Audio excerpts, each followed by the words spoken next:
Hey, what's up? What's up? What's up? How's it going? This is Rob from Rob's Rants.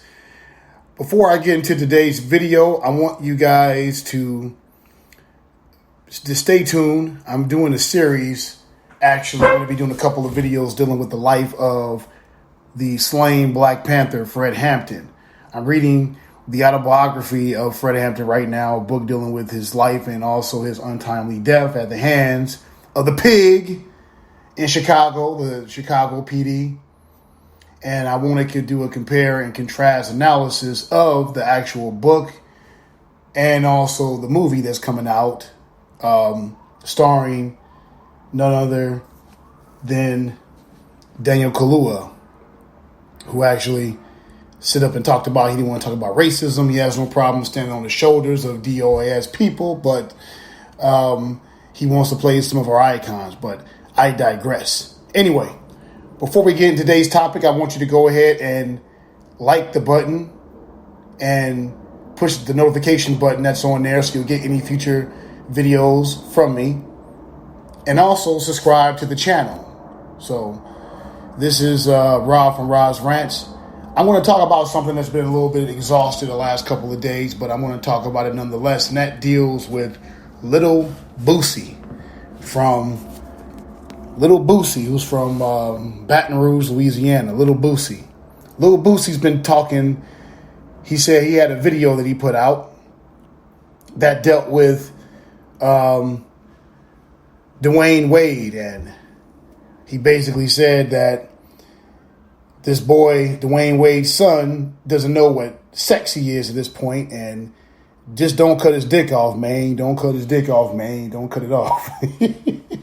Very hysterical what he said, but I stand with Lil Boosie, and Lil Boosie actually was saying out loud what all of us are thinking and what we talk about when we're not on social media, or in some cases, for some of us, when we are on social media, depending on what circles you run in. Because from what I've seen, and most of the sites I've gone to when people are talking about Dwayne Wade and him putting his son in the forefront of the LBGT, specifically the transgender agenda, most people are disgusted with what Dwayne Wade has done. Most people sit up and say that, why are you making your life private? I mean, we all understand that if you have kids, if you have children, you want to support your kids in their endeavor. You want to see them to be happy and prosperous regardless of their sexual orientation or regardless of what they identify themselves as. But he's 12 years old. He's 12 years old. And for Dwayne Wade to get up and sit up and tell people that he knew what sex he identified as is a crock of horse dog smelling shit. And you and I both know that is, because at 3 years old, you shouldn't be thinking about sex. How could you be thinking about sex? Unless, of course, somebody is messing with your booty hole, which I hope that's not the case for his son. I'm not going to sit up and make those claims, but all I can say is look at what's going on, and you make a conclusion for yourself. But anyway, I think that Lil Boosie was just pretty much saying what all of us were thinking out loud. This is an abomination, and it hasn't escaped my mind that this is something that they're trying to push specifically on black people and black males particularly. This is 21st century buck breaking. It used to be a time where they did the buck breaking, where they would sit up and try to take the biggest, strongest, most rebellious slave. You ever seen the movie Roots? Shout out to the brother that kidnapped a white woman and made her watch it so she understand our pain. We didn't get a GoFundMe for that guy. That dude's my hero. I'm not advocating the kidnapping people, but you know, he's actually all about trying to show these white supremacists the business and try to get them up to speed in terms of what we go through in society. So anyway, but you take, for example, Kunta Kinte in the movie Roots, in the miniseries Roots. He kept running away, and when they caught up with him, because he refused to respond to his slave named Toby, they stripped him and they mercilessly, beat him in front of all the slaves to see in order to break his will. buck breaking. And there was a practice, of course, in Jamaica that was even more extreme, where they took the biggest, strongest slave, stripped him naked in front of everyone, and you had actual rape that went on right in front of all the slaves, which was a more extreme version of buck breaking. And you still, and although that practice is not executed in the United States, however, we still see remnants of that in American society. And it's gotten to the point where they're trying to normalize and trying to make it fashionable for black men specifically, for us to wear dresses like Billy Porter, for us to run around and wear women's clothing, for us to sit up and try to make it cool and fashionable to sit up and say that you like men, that you like to have sex with men, and sucking a dick doesn't make you gay, like what Tank tried to say.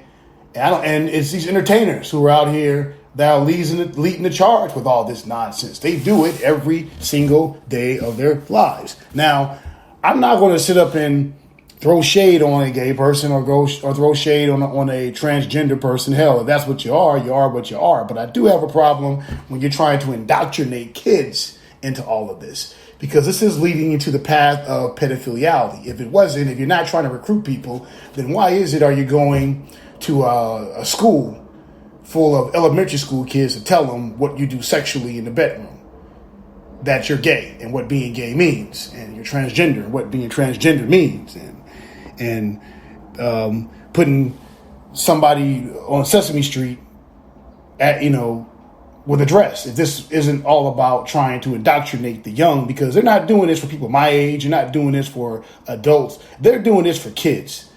And it seems that a lot of these black entertainers, which is what Malcolm X told us a long time ago, that we should not have a community led by entertainers, because these entertainers are employees for the oppressor class. They're employees for white supremacy. They're not employees to us. They're employees to them. And their interest is always aligned with them. And many of them that speak up, oftentimes they don't stand their feet in the sands and stand up like men and stand on what they said. They backpedal like punks and bitches, like what Snoop Dogg did. And if he hears this, Snoop, you lost some stripes for that one, bro. They put you in a game of chicken and you blinked. You should have never have apologized to Gayle King. You should have stood your ground and sit up and told the world, yes, I said she is a dog-haired bitch and I don't take it back. But you did. And you lose some stripes for that one, brother. I can't sit up and say that I have the same amount of respect that I had for you before you actually said that. So but anyway, but this buck breaking thing is a very consistent and very real entity that we are seeing in our community. And they're trying to push this upon our kids, normalize it. I was actually substitute teaching at a school here in Los Angeles, and I saw this little boy, probably about the same age as Dwayne Wade's son is, wearing lipstick, sitting up and twerking his behind, twitching, switching, doing all this stuff. And I'm only thinking to myself, I wonder if this boy's being molested, or who introduced him to this, because he didn't come up with all this on his own. All these sexual, gestures that he's making. Definitely didn't do it by himself. So someone put him up to it. And I said something to him privately about his behavior. But I'm thinking to myself, God damn it. When are one of these full-time teachers going to get up and say something to this boy's parents about what he's doing? He's probably being molested. But that's where we are now. They're afraid of a lawsuit. They're afraid of legal action being taken against them for actually being vocal about this sort of thing. And part of the people that I blame for normalizing this and legitimizing this, I have to say, is Barack Hussein Obama. I can't put this on George W. Bush. I can't put this on Donald Trump. I got to put it on Obama. Because Obama shoved this down the throats of the public. And he legitimized it to the point where now that you have 40-year-old white men running around, sit up and saying that, I identify myself as a 10-year-old girl. And if you tell his punk ass to get out of a bathroom full of women, then he can file action against you. This is what we're up against now. This is liberalism taken too far. There is a such thing as things going too far left, just like there's a such thing as things going too far right. And the stuff that they're advocating has been pushed way too far left, and it needs to be dialed down a bit. So most of the American public is not going along with this. I think the only reason why they're able to push this narrative the way that they have is because of the fact that you have so many moguls out there in entertainment who are gay, are lesbian, and are pedophiles. Jeffrey Epstein was identified as one, and Corey Feldman has stated for years that the entertainment industry is riddled with pedophiles, people who like to have sex with children. So I can't wait for that documentary to come out. He actually has a GoFundMe. I actually did have one. I contributed to it. But I want to see that documentary when it actually comes out, and it needs to be exposed in terms of what these rat bastards are doing. So, unfortunately, I think that we'll see more of this. The only way it'll stop is if small people sit up and they stand up. I mean, I was actually walking, and I saw online that some of these gay pride parades, you have boys up there doing strip teases. You got these 50-year-old men throwing money at them. And I'm thinking to myself, how can you, in good conscience as a parent, allow this kind of debauchery to go up? Because if that were my child, somebody would be dead. I'm going beyond kicking somebody's ass. I'm gonna try to kill someone if I see them doing something like that. But that's just me. But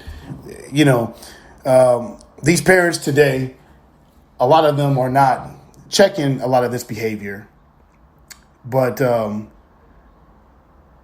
of them have actually dialed down on it because they've actually gone to some of these gay pride parades. They saw some of the things that are going on. There was an article in USA Today that actually talked about that. But that's where we are today. But anyway, let me get up out of here. Once again, please like the channel, push the thumbs up, subscribe, and I will see you soon. This is Rob from Rob's Rants, and look out for my videos I'm going to put out about the life of Fred Hampton. I'm going to talk a little bit about that. He was a very dynamic brother, very dynamic speaker and organizer, and he's someone that we need to know exactly who he was and what he accomplished. All right? Okay, you take it easy. Later.